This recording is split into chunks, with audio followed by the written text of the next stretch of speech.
കൈത്താക്കാലം 6-ാം ചൊവ്വ. മത്തായിയുടെ സുവിശേഷം 9-ാം അധ്യായം 18 മുതൽ 26 വരെയുള്ള വാക്യങ്ങളുടെ വിശകലനം. രക്തസ്രാവക്കാരി, ഭരണാധിപന്റെ മകൾ.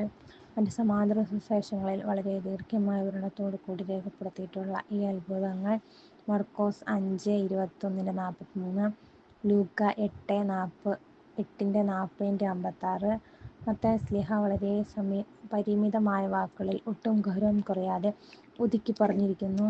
ഒരു സംഭവം നടന്നുകൊണ്ടിരിക്കുമ്പോൾ മറ്റൊന്ന് കൂടെ ഇടയിൽ കുത്തിത്തിരുകിയിരിക്കുന്നതിനെയാണ് സാൻഡ്വിച്ച് അത്ഭുതഭാഗം എന്ന ഓമനപ്പേരിലാണ് ഇതറിയപ്പെടുന്നത്.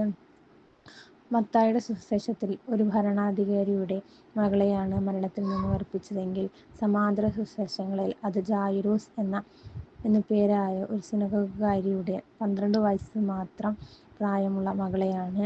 ഒരു പെൺകുട്ടി സ്ത്രീത്വത്തിലേക്കും പ്രയോജനശേഷിയിലേക്കും പ്രവേശിക്കുന്ന ഒരിളം പ്രായമുള്ളവളാണത്. വലിയൊരു ജനാവലിയിൽ ചുറ്റപ്പെട്ട് തിങ്ങിനെരുങ്ങി കടന്നുപോകുന്ന യേശുവിൻ്റെ വസ്ത്രത്തിൽ 12 വർഷമായി രക്തസ്രാവത്താൽ കഷ്ടപ്പെടുന്ന ഒരു സ്ത്രീ ആരുമറിയാതെ വിശ്വാസത്തോടെ സ്പർശിക്കുന്നതും സുഖം പ്രാപിക്കുന്നതുമായ ഒരു സുവിശേഷ ഭാഗമാണ് ഇന്നത്തെ ചിന്താവിഷയമാണല്ലോ. ആ വിജാതീയ സിനഗോഗുകാരിയുടെയും രക്തസ്രാവക്കാരിയുടെയും യേശുവിലുള്ള അചഞ്ചലമായ വിശ്വാസമാണ് അവർക്ക് സൗഖ്യമായി മാറിയത്. നീ വന്ന് അവളുടെ മേൽ കൈവയ്ക്കുമെങ്കിൽ അവൾ ജീവിക്കും എന്നതും അവൻ്റെ വസ്ത്രത്തിൽ ഒന്ന് സ്പർശിച്ചാൽ മതി എന്നതും അവരുടെ രക്ഷയായി മാറി. മരുന്നോ ലേപനവുമല്ല, ദൈവത്തിൻ്റെ വചനമാണ് യഥാർത്ഥ സൗഖ്യം.